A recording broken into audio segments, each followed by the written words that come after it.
Donc Yves, toi qui Oui. as tout vécu du FC Sarvel, qu'est-ce que la création de la Sarvel Lannion t'inspire? Bien sûr, étant à l'origine du club en 66, j'avoue que après 40 années de participation à différents changements dans la vie d'un club, donc pour moi, c'était une nécessité de se regrouper pour assurer une relève du futur club. Justement, qu'est-ce que c'est? Ça nous permettra d'avoir une relève. Il n'y avait pas de seniors à exploiter. Pour nous, d'avoir plus d'éléments pour assurer la relève de l'équipe senior, c'était la meilleure opération qu'on pouvait faire. En 1966, année à laquelle où tu as participé à la création du FC Sarvel, imaginais-tu qu'un club à Sarvel pouvait compter 300 licenciés comme aujourd'hui? Non, parce qu'à l'époque, il faut dire que nous sommes partis, c'était avec un petit effectif, puisque à l'époque, il n'existait dans les clubs qu'une équipe première et une équipe qu'on appelait réserve, mais qui n'avait pas de championnat. Donc nous sommes partis avec un effectif d'une trentaine de joueurs, et après sont venus se créer des équipes B et C quelques années. Et là, ça a changé, les effectifs ont augmenté, et puis après, il y a eu également la création des écoles de football, que nous n'avions pas au départ. Ici, nous avons démarré une école de football la première année, en 76, donc 10 ans après la création du club avec 2 équipes seniors.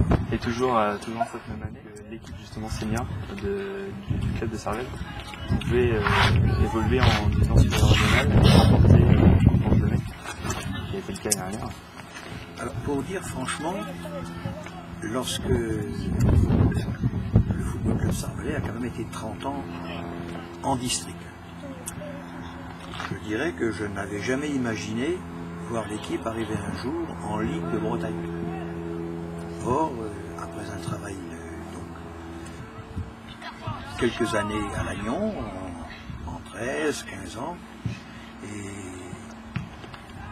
un jour, ces jeunes-là sont revenus au club, et c'est peut-être le fait qu'il y a eu ce retour au club de ces jeunes, ça a permis au club de grimper et d'arriver en Ligue.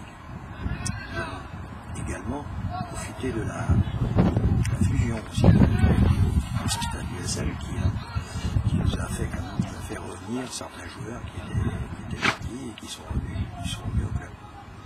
Justement, en parlant de cette fusion, un jour, la Sarvel Lannion pourra concurrencer le FC Lannion? Je ne sais pas. Je ne pense pas que... Premièrement, nous n'avons pas les moyens. Et je ne pense pas que ce soit un objectif d'arriver à concurrencer un club comme Lannion, qui a de très gros moyens et qui est quand même plus soutenu par la municipalité qu'un club comme Sarvel. Donc là, on a parlé du passé, parlons un peu d'avenir.